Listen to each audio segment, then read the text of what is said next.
now introduce to you my final colleague that will present today, Professor Peter Beattie. He will do the taste lecture on US-China trade war. Does Biden represent hope for change? He has his PhD from the University of California, Irvine, his master's from University of California, Irvine as well. He has a JD from the Benjamin N. Cardozo School of Law and a bachelor from New York University. He's an assistant professor, teaches theories of global political economy, political psychology for global political economy, and foreign policy of the US. And finally, he supervises independent research as well. So without further ado, Professor Peter Beattie. Hello, everybody. I am, of course, coming to you here from the Metropolitan Opera House in New York. Actually, I'm in quarantine right now, but I'll soon be out. And so now I'm going to share with you a PowerPoint of my presentation, which is entitled US-China Trade War. Does Biden represent hope for a change? Oh, wait, hold on. I've got the wrong image here. Trump is no longer the president. So now, here we go. That's more like it. Here we've got what the people in the comedy biz call a thinker. This is an image showing Trump entering a Trojan horse with Joe Biden 2020 on it. So cartoonist is suggesting that the Biden administration will be more similar to the Trump administration than some might think. But let's get into that. So first, let's delve a bit into what political elites in the US are saying about the US-China trade war nowadays. So, here we go. First up, we've got Donald Trump, former US president. He says, what's happening is an absolute horror. They're getting away with murder. Wow, strong language there. Let's see what else we've got here. Okay, we've got Senator Donald Regal, Democrat from Michigan, saying, quote, there's no sign of any mercy by the Chinese. They become more predatory. It's like something with an appetite that can't be satisfied. The more they eat up our industrial base, the more of it they want. There's nothing to stop them. It's an economic Pearl Harbor. Wow, again, that's really strong language. Pearl Harbor, of course, is the surprise attack by the Japanese at the start of the US entrance into World War II. So that's, again, pretty strong language. Let's see what else we have here. Okay, a New York Times editorial called an economic Pearl Harbor. There we go with that analogy again. The world that witnessed the Japanese attack on the US is very different from the world today, but some traits have remained the same. The crucial similarities are that China is out of control, and the US cannot cope with Chinese power or fathom Chinese intentions. Wow, those inscrutable Orientals, we just can't understand them. They're out of control. Again, wow, really strong language here. Let's see what else we've got. So we've had politicians. Now let's listen to a CEO, a former CEO. The Chinese are winning. They're beating our brains in. Whoa, again, really strong language here. This sounds really quite serious. Next up, we've got the founder of Stratfor, which is a private intelligence firm, and author of a book called The Coming War with China. So he says, as protectionist sentiment rises, China will be one of the major victims. China already sees the handwriting on the wall. Its last 10-year plan called for an emphasis on domestic consumption, greater domestic spending on infrastructure, and greater emphasis on the environment. But the Chinese are also caught between a rock and a hard place. What does he mean? Well, he says China will seek to defend its interests by fortifying the political structure of its regional grouping. Behind that will be the fortification of China's military power. Inexorably, that is unavoidably, the economic conflict will become a political conflict, and the political conflict will become military. As with most great wars, the coming US-China war will occur in spite of all the best intentions. And he continues, one suspects, considering the greatness of these two nations and the vastness of the stakes between them, that no matter who wins the next war, it will not be the last. The struggle between China and the United States, punctuated by truces, friendships, and brutality, will shape the Pacific for generations. Wow, again, these are really strong words. But I have to let you guys know that I have been lying to you so far. This will be the last time I lie to you in this presentation. What I was actually showing was quotations from political elites some, what is it now, 30 years ago, talking about the US-Japan trade war. This is what elites were saying back then. All of those quotations, every single one of them was true and accurate. The only thing I changed was all mentions of Japan, I just changed to China. So that book was actually The Coming War with Japan. I think it came out in 1990, somewhere around then. And of course, all of us remember the massive US-Japan war of 1990 or maybe 2000 and or 20. No, never mind. There never was one. So just to keep in mind, you know, there is the possibility of a bit of exaggeration right now with what we're hearing about the US-China trade war and its consequences. So let's just look really briefly back at the US-Japan trade war to see what happened. So the most dominant or common explanation is that the Plaza Accord basically caused Japan's lost decade, or now I guess you could call it lost decades. So basically, the US felt threatened by Japan's increasing technological sophistication and ability to compete in several markets, particularly automobiles and electronics with the US. So it essentially crushed the source of Japanese growth exports by forcing a stronger yen upon Japan. However, this is perhaps not the most commonly heard explanation, but it's nonetheless accurate, or at least this is part of the story. Reagan poured money into the US semiconductor industry to try to upgrade that aspect of the US economy. So, you know, but the US is not state capitalist, only other countries are. The US isn't, even though it does the same things that so-called state capitalist countries do, it for some reason is not that. Anyway, then we have another explanation by a German economist, Richard Werner, and he says that basically Japan's lost decade was caused by following Western economic advice, in that Japan's post-war economy was basically a continuation of the kind of Japanese state-directed economic development or state-led development. But during the post-war period, Japan sent a lot of students to the US, got economics degrees, went back to Japan, and thought, hey, this model is really inefficient. It goes against everything I've learned in my economics classes that free markets are best. So we need to replace it. And then, according to his theory, it was the Bank of Japan using window guidance to direct Japanese banks to continue lending far too much for real estate, so that it created a massive bubble, which then popped. And then in the crisis period, that was when kind of shock therapy or reform and opening Japanese style, making a more liberal economy, became possible. So here, the lessons, I think, for the US-China trade war is A, China is not a subordinate like Japan in the war against communism or the original Cold War.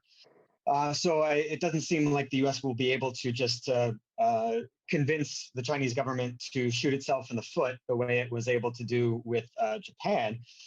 But also the explanation of it's merely the increased exchange rate that caused the lost decade is somewhat questionable. Because as you can see here, Japanese GDP continued to rise for several years after the Plaza Accord, although the yen did appreciate quite significantly after it. And some people blame interest rate policy, but actually they followed the Taylor rule, which is just an algorithm or rule of thumb about how you should set interest rate policy given a number of indicators. But what correlates more closely with the stagnation in Japanese GDP is the popping of the stock and land price bubble. And also there wasn't that much of a significant hit to Japanese exports after the Plaza Accord.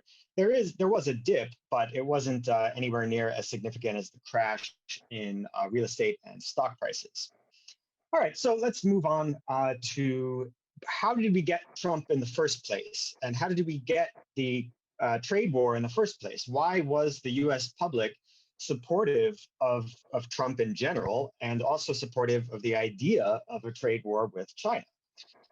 Well, how did Trump get elected? Well, there's lots and lots and lots and lots of theories, views about race, racism. People didn't like Obama because he wasn't white, so they wanted to vote for Trump. Unconscious sexism could have made people not want to vote for Hillary Clinton. Another theory is that Donald Trump won because of Facebook, that his campaign was more adept at using Facebook. Then we've got the ever popular theory that it was all Russia, that Russian memes spread on the internet brainwashed enough Americans into voting for Trump. And I'm going to show you some actual memes that the Internet Research Agency in Moscow sent. And I should have given you a warning ahead of time, because right now you might just have been brainwashed and now you want to vote for Trump even though you don't have the option. But such is the power of Russian internet memes, as you can tell. They're just so persuasive. I don't know what to do other than try to find the nearest voting booth and go vote for Trump. Again, these are actual memes that the Internet Research Agency spread on the internet during that election. The other theory is that third-party candidates drew enough votes away from Clinton, and that caused Trump's win, although that's a somewhat outlandish theory because it would require all of the people who voted for Gary Johnson and Jill Stein to instead vote for Clinton. Then another theory was that the FBI investigation into Hillary Clinton's email server caused her loss. Possible. We can go into demographics and see, well, it was the less educated portion of the population that guaranteed Trump's win. We can go into community type, rural areas, suburban areas, or cities. It was suburbs and small cities and rural areas that overwhelmingly voted for Trump. We can look at age and see that if only the millennial and Zoomer generations had voted, Clinton would have won. We can go by ethnicity and see that basically if only non-white people were voting, then Clinton would have won. But basically, overall, all of these different explanations you hear about why Trump was able to win, they're all perhaps necessary in the sense that the election was so close that any one of these small little factors might have pushed Trump over the edge. But none of these was really sufficient as an explanation. So that's why I want to go into a bit of the U.S. political economic system to explain why the ground was kind of prepared for Trump in a sense, and why he would have so much support from the population for his election, but also supporting him in the idea of a trade war with China. Okay, so financialization. Here we see the financial profits as a percent of total profits in the U.S. economy, and they mushroomed. Finance is, classically thought of as simply a lubricant for the real economy, but here you see it reaching up close to 50% of total profits in the economy, which is kind of crazy. Here we've got the share of GDP going to the FIRE sector, that's finance, insurance, and real estate, as a percentage of the total goods producing industry share of GDP. And here we have it getting up to nearly 2/3 of the real economy's share of GDP. Then what's happening to manufacturing at the same time? Well, as you probably already know, it has been cratering. So starting in the 90s, it starts to really stagnate. Drops significantly in the early 2000s, drops even further and doesn't recover after the Great Financial Crisis or the Great Recession. But keep in mind, that's not a story of manufacturing output at the same time. Manufacturing output has continued to go up as manufacturing employment has gone down. And another really key factor here is that the US union membership rate is at really crazily low levels, certainly far lower than comparable countries. So workers at this time Very few of them had any real representation or voice at their places of work, and hence no power in determining the conditions of their work or the remuneration for their work. And so, as you might expect, what you see is a break between productivity and real median family income. Now, one thing to keep in mind when you're looking at statistics like these is what they don't show. So this is real median family income. What else was going on in the 70s and 80s within US families? Well, one major thing was that more women were going into the workforce. So now the picture is even worse than this suggests, because now you have families that are two income families, yet real median family income is essentially stagnating as productivity continues to climb. Another way of looking at it is looking at average hourly wages, and then you see an even starker picture, again starting in the 70s, where income starts to break away from productivity. And of course, the whole justification for capitalism back during the Cold War was that it is fundamentally fair because workers share in the gains of the enterprises they work in. But that relationship has been broken for many decades now. And by the way, I've been mentioning, average hourly wages, that is inflation adjusted. But take a look at what inflation has been doing. So if you look here, you'll see that the overall inflation rate from 96 to 2016 was 55%. But if you look below that, the components that were well below the overall inflation rate are essentially inessential items: cell phones, toys, TVs, new cars. Well, new cars, I guess, are pretty essential in a country like the US where there's very little public transportation, but almost everything else is inessential. If you look above the line, you see that all of these goods and services that are absolutely essential tended to trend well above the overall rate of inflation. And so what is going to happen, do you think, when you have a break between increases in productivity and actual income or wages? Well, people start borrowing so that they can keep up with the Joneses, keep up with their neighbors, retain their quality of life. So total household debt really starts to increase significantly at the start of the neoliberal era in the 70s or 80s, and continues till today. Okay, so that's some of the background about the US economy. But there's another aspect that I haven't talked about yet, which is also essential to Trump's election and for the support behind the trade war, and that's inequality. So basically, the share of wealth owned by not just the top 1%, but the top 0.1% has essentially gotten back to the levels where it was back right before the Great Depression. So this is the top bar here is the actual distribution of wealth in the US. Then the middle one is what a broad survey of USians, United Statesians, thought the distribution of wealth is. And what they thought the distribution of wealth is in the US is much closer to the distribution of wealth in Sweden, which is a much more social democratic country where the labor movement won far more political battles than the equivalent labor movement won in the United States. And then interestingly, the vast overwhelming majority of people surveyed, didn't matter if they were Democrats or Republicans, chose an ideal distribution of wealth that, I don't think even Cuba has obtained in terms of how equal this desired distribution of wealth is. Here's another interesting visualization here. So the wealth production in the US economy is, of course, not evenly geographically distributed. It's concentrated pretty tightly in major cities.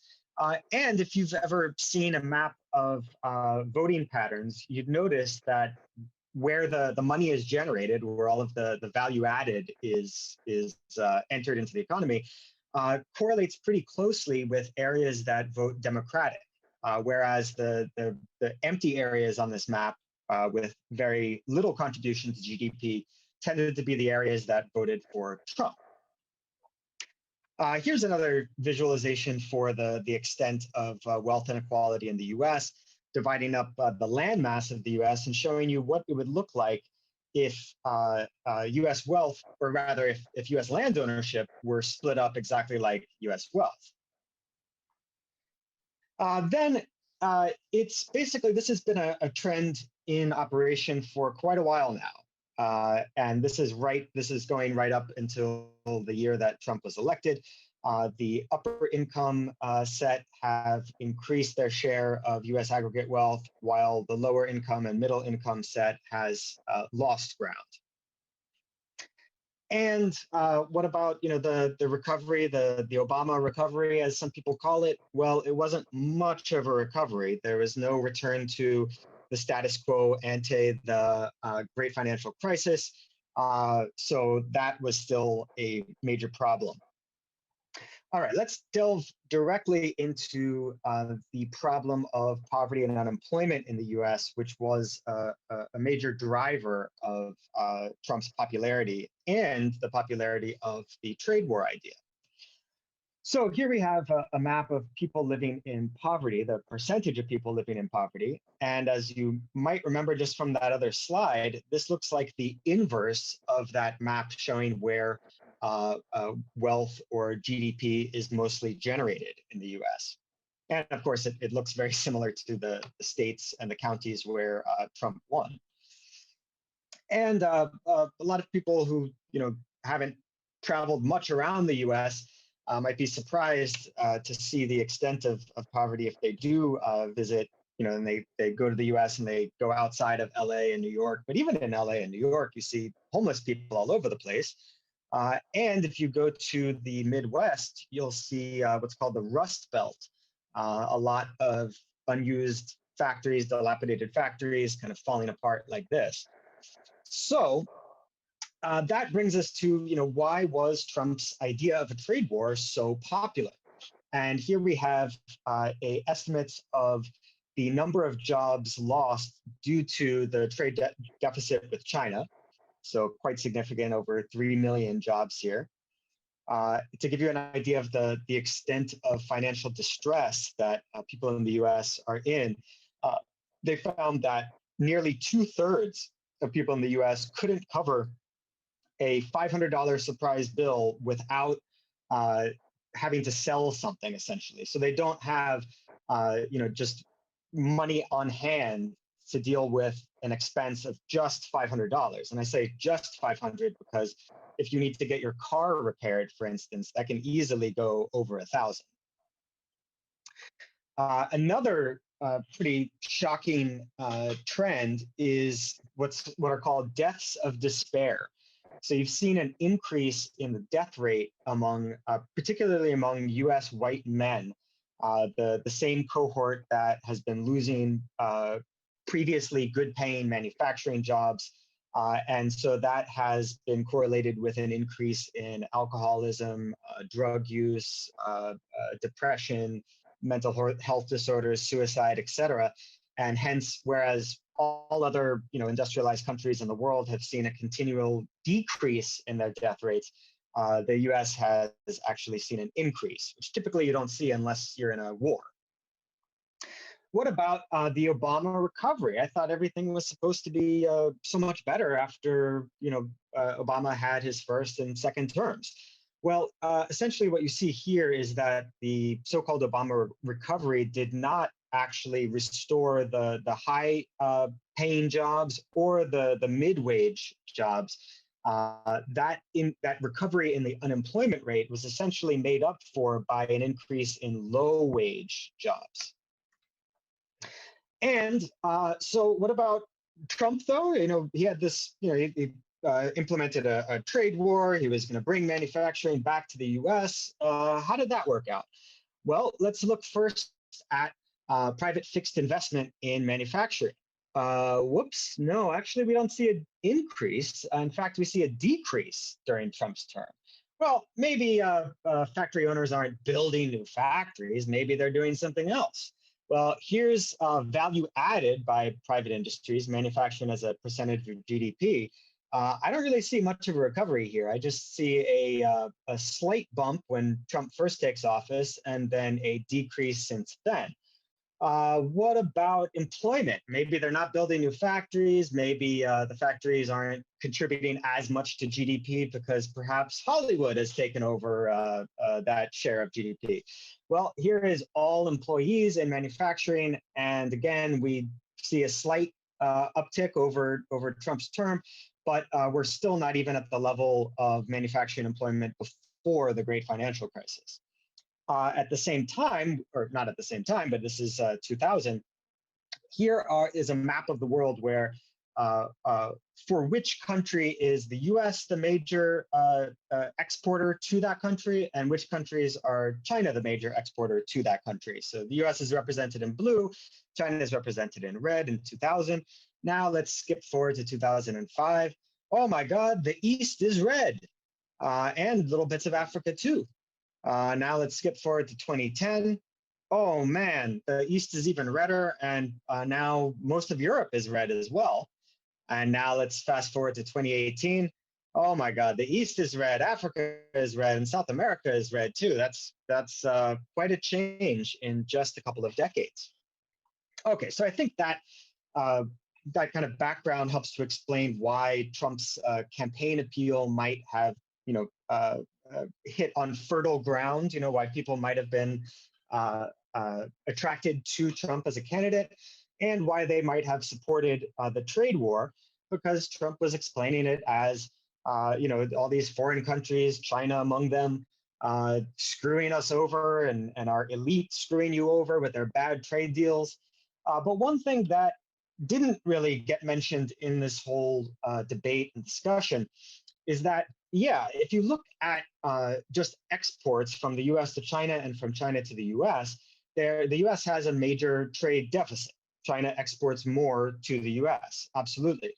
But what happens when you look at in-country sales of subsidiaries? Well, there, the US has a pretty significant trade surplus with China, in that there are far more US-based corporations selling goods and services in China than there are Chinese companies selling goods and services in the US. So basically, this was a trend and evidence even before Trump was elected, that if you combine the trade balance with the in-country subsidiary sales balance, see that the US is actually slightly in the lead there. But what this points out further is that the interests of US firms, as the Bloomberg article here says, aren't always the same as the interests of US workers, because American firms can profit from growth abroad without exporting from the US and employing US labor. So we've got this discrepancy here between what Trump is saying about the cause of people's economic distress in the US and what's really going on in the economic system.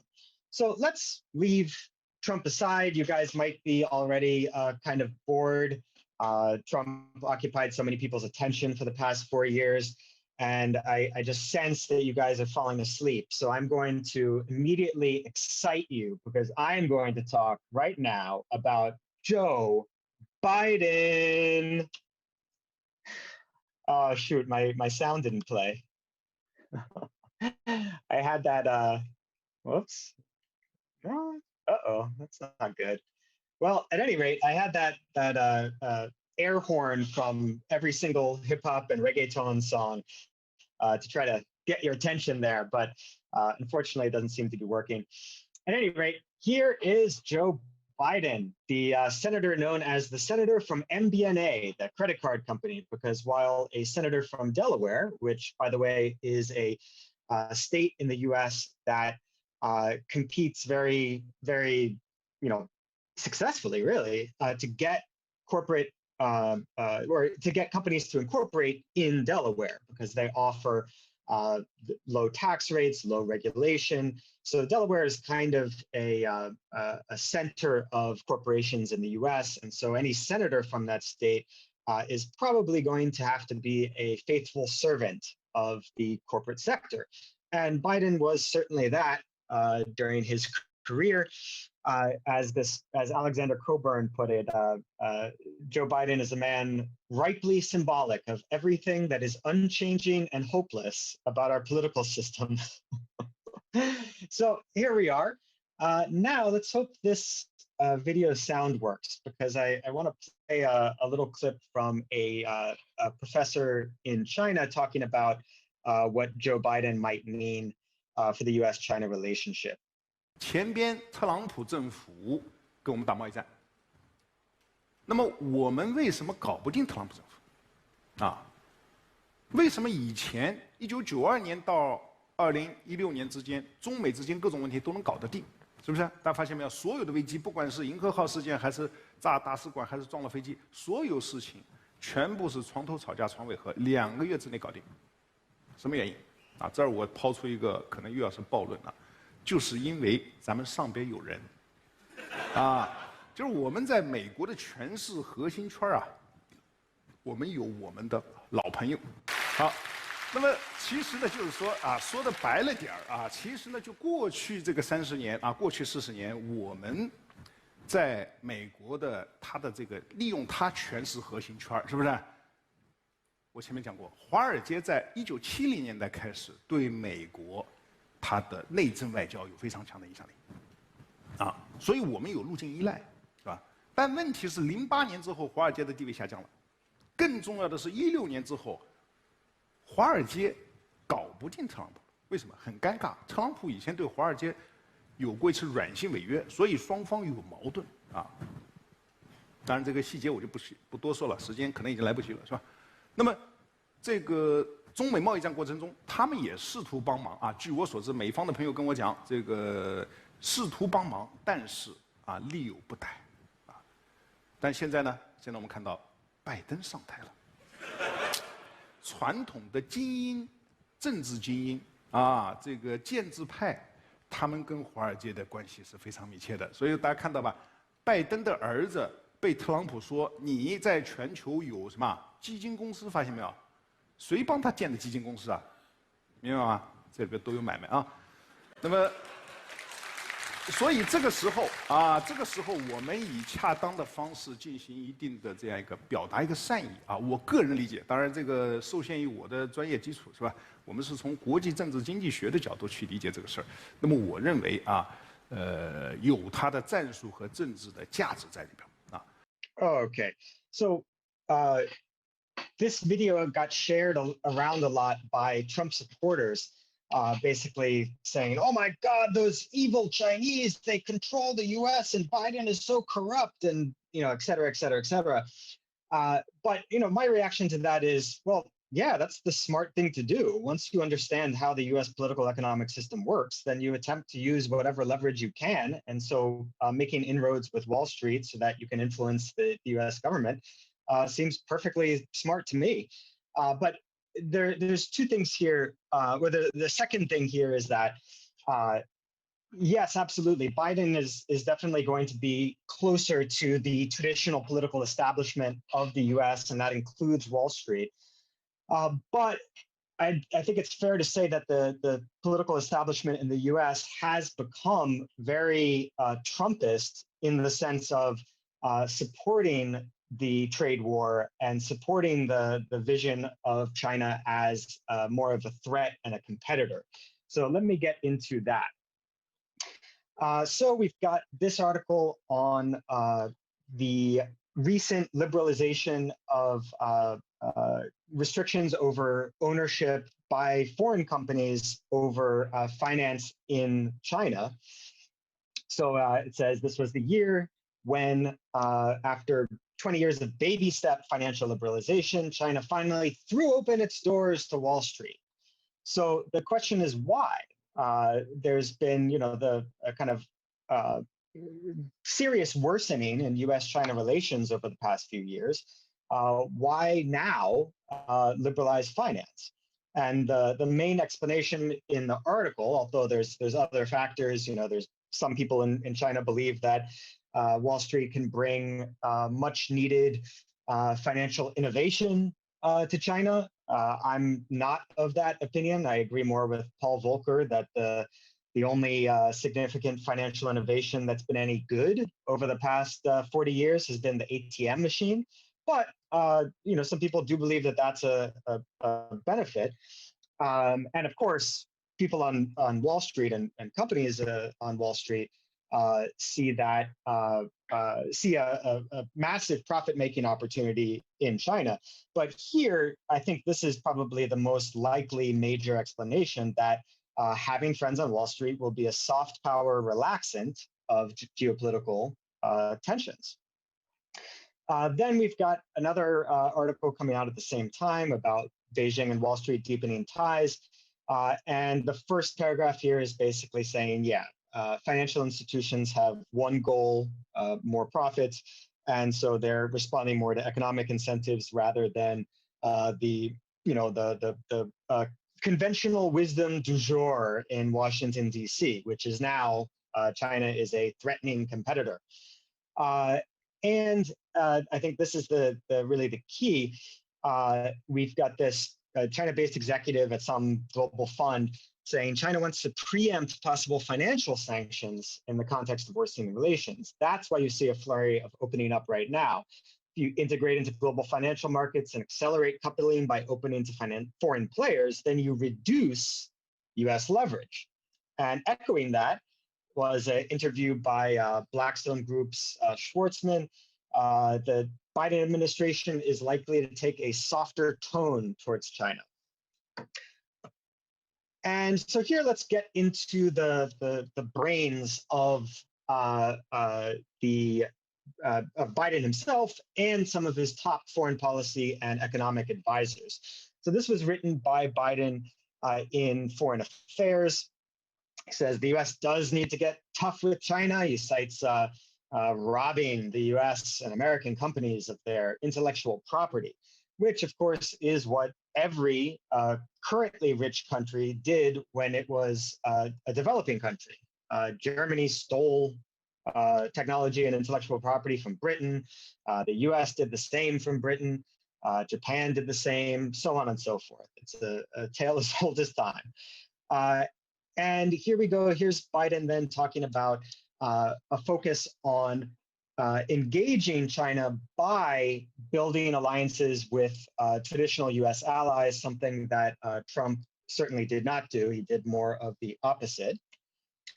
And here is Biden's Treasury Secretary pick, Janet Yellen, saying that before any major international economic policy making, the Biden administration is first going to focus on the domestic economic situation that has been ravaged by the COVID crisis. And she also reiterates Biden's focus on strengthening alliances with other Western countries and regional allies in Asia to try to contain China. Then on the more political side, well, first actually a bit more of the economic side. This was a cabinet memorandum that was recently released and declassified, focusing on preventing China's industrial upgrading, essentially. So like I said, if you look at the history of economic development of currently rich countries, everything that China is doing today is just a modern version of what every country did in the past to grow. It's just in a modern form. So of course, Germany wasn't going online and hacking into British companies. They were poaching factory managers to get the intellectual property in their brains directly, whereas today countries can try to hack companies' information, et cetera.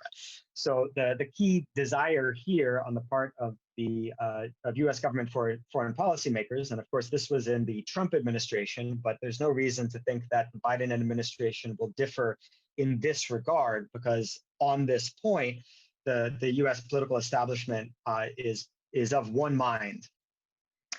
Then going more into the political and military aspect, there's a lot of focus on neighboring countries, particularly India, and trying to turn India basically into the U.S. cat's paw, or a local sheriff, so to speak, of the U.S. empire. making it or building up its military capabilities and trying to use it to obtain its objectives vis-a-vis China.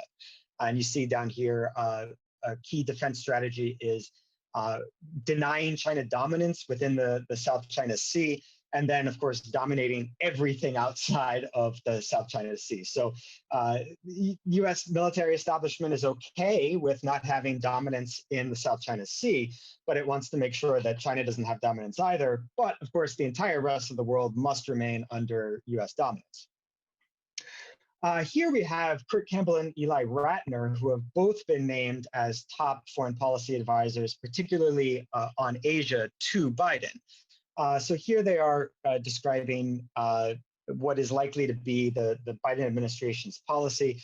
So they're saying this article is about how the U.S. establishment got China wrong, so to speak. So one, the idea was that reform and opening and pushing China down the reform and opening path, the kind of transition to a more capitalist, more democratic form of political economic organization, that has failed. Basically, the idea was if you can make China adopt a true free market, or what the U.S. establishment considers a free market, then you can prevent China's rise. Because whereas if you go to your Econ 101 class in a U.S. university, you'll learn that free markets are the best thing since sliced bread, and they always produce greater prosperity and technological advancement.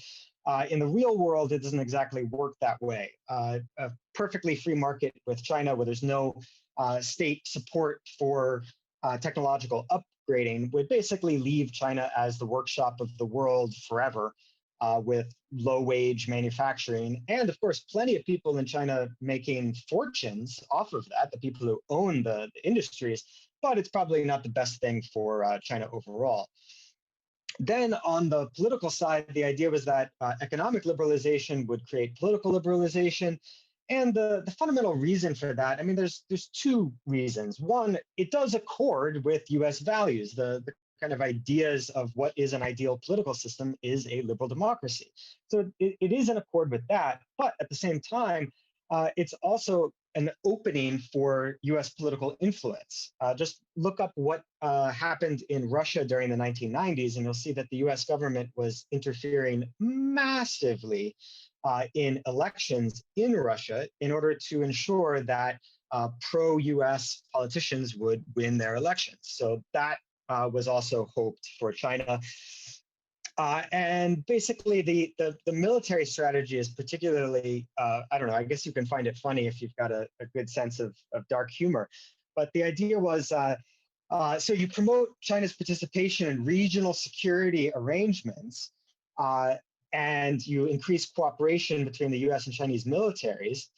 But you also, at the same time, absolutely dominate the region militarily. And that is supposed to keep China or any other country from attempting to increase its military power. People outside of Washington, D.C. might think the opposite reaction is more likely, that when you see a foreign country with utter military dominance over you, you might want to actually increase your military just in case somebody, let's say, crazy gets elected in the US and starts waging wars. I don't know where anyone would get that idea, but it's certainly not outside the realm of possibility. Now we've got Kurt Campbell again talking about what Biden should do given this situation. I was going to read this Kissinger quote, which is actually quite banal in a Austrian accent, but I can't really do it and I'm running out of time. But basically, this is typical DC foreign policy thing. It's not terribly intelligent. Oh, wow, the lesson of history that no order is safe without physical safeguards against aggression. Gee, how did you come up with that? That's pure genius. But here we have the idea of the China threat, the China military threat. And Campbell points out, Beijing spends more on its military than all its Indo-Pacific neighbors combined. Well, the US spends more on its military than China and all of China's Indo-Pacific neighbors combined as well. So, and it points out that China's invested in a lot of defensive weapons. So I think the positive thing about this aspect of Kurt Campbell is that what he's recommending here is essentially for the US to also invest more in defensive weapons, because the belief among the US foreign policy establishment is that the Chinese government actually wants to kind of conquer countries in the region. That's what it refers to as military adventurism. The US, of course, does not engage in military adventurism, wink, wink. But here we have, this would actually be probably a good thing in terms of reducing the possibility of an outbreak of war if the US military were to focus more on these primarily defensive weapons, but we'll see. Then we've got Avril Haines, who's going to be probably the CIA director or maybe the director of national intelligence, who is also a China hawk. So, and then we also have Eli Ratner, who is a co-author of that first article I mentioned, who's also a China hawk. So I think this characterization is pretty accurate, that Biden cabinet picks don't look like doves on China, Chinese experts say. Okay, so I think it's fair to say that our expectations for Biden and the US-China trade war would be there's probably going to be some limited improvement over the US-China economic relationship under Trump, primarily driven by Wall Street's interests in China and then Wall Street's influence over Biden. When it comes to the political military relationship, I think there's the most likely outcome is a slow worsening. And that's more because the US foreign policy establishment has, over the past decade or so, shifted much more in the direction of Trump's rhetoric on China than what it was previously. However, there is a wild card. And here, I just wanted to bring up a little audience participation. And let's see, launch polling. So basically, this is just a game of who said it. So was it Bernie Sanders or Xi Jinping, these four statements? And maybe you don't recognize Bernie Sanders here, so let me do this. There we go. Now you probably know who it is because this image has been taking the internet by storm recently. So now you probably know who I'm talking about. So just if you would take a second to vote here on who you think said these statements. In the meantime, I'm going to ask a question, or sorry, answer a question that was asked on the chat. Do you think the problem in Xinjiang has been underestimated as the outbreak of the new Sino-American economic war? Well, you mean as the cause of the outbreak of the new Sino-American economic war? If that's what you mean, then no, I don't think that's at all a cause. In fact, I think it's more likely that that is more of a I don't want to say cynical, because I think most people in the U.S. foreign policy establishment, they really do believe these, what they say when they're criticizing foreign governments for human rights abuses. But it's just, of course, laughably hypocritical because, just on this one issue, you compare what is the U.S. government's counterterrorism strategy? Well, it involves invading two countries directly, which led to the deaths of an estimated 1 to 2 million human beings. That's just for starters. Then you've got, of course, all the black sites, the extraordinary rendition, torture, Guantanamo, targeted assassinations, bombing of 7 countries, Muslim majority countries, etc. So I don't think that it's actually a real cause. I think it's more of a kind of something you just add to the pile of grievances. And also it's a useful way of getting the public's attention and public support for antipathy towards China. So anyway, if that's, please correct me if my interpretation of your question was wrong, but I don't think that was really much of a cause at all of the Sino-American economic trade war. I think it's much more the US's sort of economic stagnation, at least for the majority of the population, combined with fear over China's economic rise, that its increased economic power could be translated into increased political power, meaning perhaps the end of US hegemony. Okay, so I'm going to end polling, share it with, share results. There we go. Wow. Okay. Well, very good. Very good. I did this just kind of as a joke because all of these statements are actually just from Xi Jinping. And the illustration is just that there are a lot of at least rhetorical overlaps between Sanders, who's kind of a representation of the left in the US, and at least the rhetoric of Xi Jinping, which points towards the wild card. There's a book called "This Changes Everything," which is, it's self-explanatory, really, that the climate crisis basically changes absolutely everything about economics, politics, international relations. That has not yet been recognized by everyone, but its recognition is growing. And to really fix the problem of the looming ecological crisis requires a fundamental restructuring of the entire global economic system. The problem we're dealing with is pretty acute. The green figure basically represents what would happen if we had this immediate radical restructuring of the global economic system, transitioning to renewable energy. The black basically represents business as usual, and the red represents business as usual, but minor little changes around the edges, which is essentially all that has been done thus far and all that has been or all that is immediately likely to happen in the near term. So we're very clearly in catastrophic territory and possibly in worse than catastrophic territory by the end of this century. So that's the scale of the problem. What it would require, I mentioned, the global economic restructuring. This is just one example. We would probably need to have a global network of ultra high voltage transmission lines to take renewable energy from where it is produced to where it is used. And that's going to require really unprecedented international cooperation. So I bring this up as the wild card because this is a crisis that presents opportunity. This could be a win-win, non-zero sum game because the majority of people in the US, of course, not Wall Street and big business, and even the Chinese government both want an end to labor arbitrage. The Chinese government wants to climb the ladder of value added.